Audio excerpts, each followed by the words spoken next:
Pagkagising ko nga sa umaga mga pre ay nagkape muna ako. At dahil day off naman natin ngayon ay pupunta ulit tayo ng fish market. Kaya naman pagkatapos kong magkape ay magbibihis na tayo ng pangmalakasan natin mga pre. Pagkatapos ko nga magsuot ng sapatos natin mga pre ay magsusuot na rin tayo ng jacket. Kahit na napakainit din sa Saudi Arabia. At sinuot ko na rin ng pangmalakasan kong helmet. At nag-face mask na rin tayo. Tapos kung nga isuot ang ating mga mascot ay lalabas na tayo mga pre. At dinala ko na rin yung aking basura para pagbaba ko diretso tapon na ng basura sa baladiya. At pagbaba ko nga ng aming building ay napakainit nga naman sa labas. Kaya naman bago tayo umalis ay nagsuot muna ako dyan mga tol ng salamin para suportan na rin sa init ng araw. At ito na nga't paalis na tayo. Siyempre kailangan sa gilid lang tayo dadaan para safe nga. Kung sa Pinas ay napakainit dito talagang sobrang init mga tol. Dahil walang nga ganong puno dito. Sa Pinas kahit paano may hangin-hangin at may mga puno. At kung naghahanap nga pala kayo ng scooter na katulad ng gamit ko dito sa may shop na yan dyan. Meron nakasale dyan katulad ng sa akin ng 699 lang o nasa 700 mga pre. Tapat lang ng Ramiis yan. Kaya kung nandito ka sa may Damam ay mas malapit lang po yan sa inyo at alam nyo po kung saan yung lugar na yan. Basta malapit lang sa papuntang fish market. At bago ako pumunta ng fish market mga pre ay dumaan muna ako dito sa may Bounty. Dito kasi ako bibili ng rice. Mura yung rice dito may mga jasmine dito Tingnan mo ang jasmine ay nasa 25 lang. Pero meron pang mas mura dyan mga pre. Nasa 21 lang. 21.95 lang. Kaya bumili ako ng dalawa mga tol. At ito na nga't babayaran na natin sa cashier. Nasa 5 kg pala ang isang bag ng rice na nabili ko. Bali, dalawang bag yun, kaya 10 kg. At ito na nga't nandito na ako sa labas ng Bounty.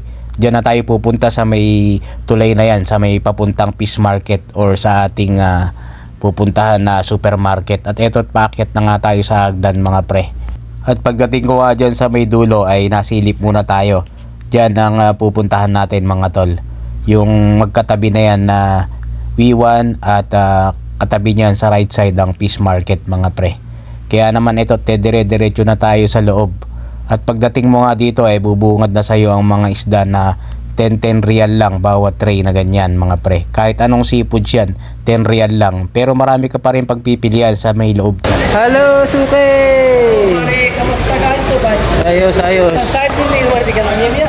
Aywa? Ada. Sampo Isa. Aywa.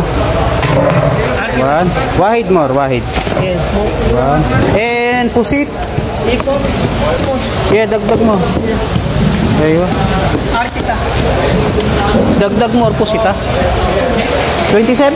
Medyo nagtaas na rin sila ng tilapia. Dating 23 lang, ngayon 27 na. Pero binigay pa rin sa atin ni Suki ng 23. 10. 50.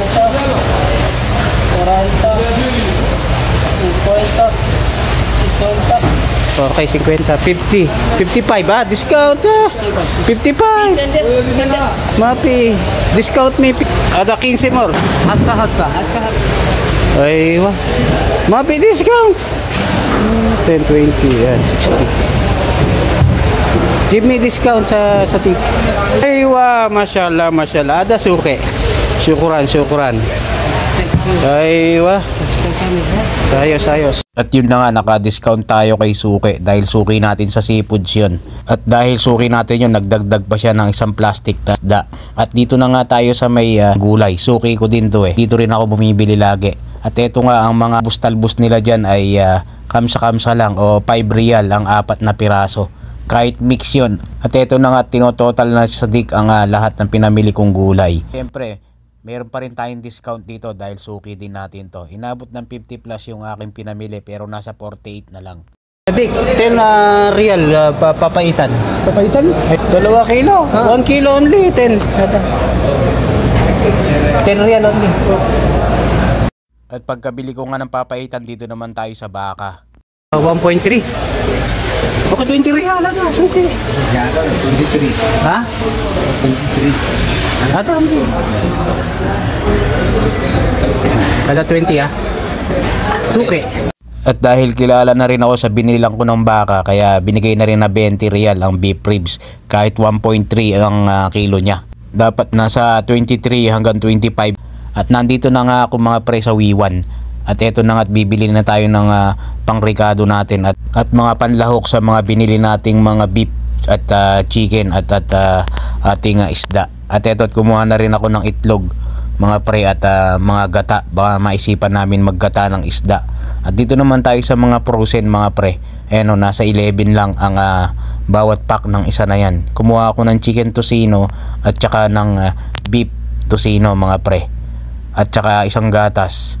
At dahil nga niyan ay pauwi na tayo. Ito nga ang mahirap nga niyan mga pre, dahil sa sobrang bigat na ng dala-dala ko. Yung backpack ko na yan at saka yung bag ko dun sa may scooter ay punong-puno yan mga tol. Ay sadya nga naman napakabigat niyan mga pre, kaya dahan-dahan lang ako habang pauwi. At pagdating ko nga sa mabahay ay eto na nga, isa-isa ko nang inakyat dahil masyadong marami kong dala, kaya nakadalawang balikaw niyan mga pre. At pagdating ko nga sa bahay ay isa-isa ko nang ipinasok lahat ng aking mga pinamili. Hindi nga ako makapaniwalang nadala ko lahat yan nagamit ko lang ang scooter, kaya kita nyo pawis-pawis ako dyan. Kaya pagdating ko dyan ay hinubad ko agad ang aking jacket at uminom ako ng tubig dahil talaga nga namang uhong na uho ako niyan na napakainit. Thank you Lord. Kaya malaking bagay din ang nagkaroon ako ng scooter kahit paano nakatipid ako na pang taxi. Magkano rin yun?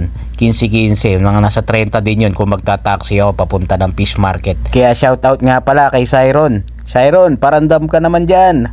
How are you Sadik? Kamusta sa Pinas? Ito nga ang lahat ng aking mga pinamili. Kaya ito naman ay ipoportion ko na ulit at lilinisin.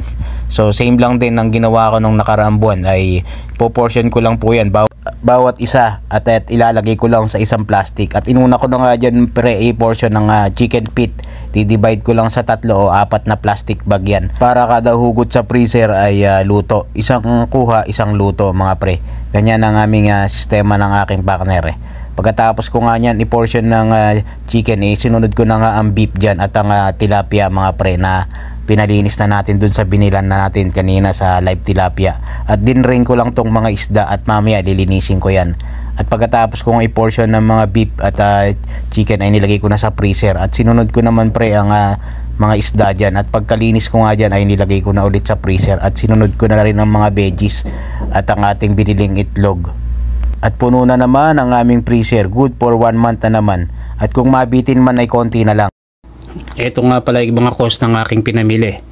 GG, pusit, tilapia, chicken feet 10, beef ribs 20, papaitan 10, veggies 48, yung rice na 10 kilos 44, yung binili natin supermarket na mga gata instant tsaka suka, etc. Egg yan, ito yan. Bali ang total niya ay ito 272, tapos divide 2 and 136 ang share namin ng aking tropa. Yun lang, salamat, see you my next vlog, thanks for watching. Alright.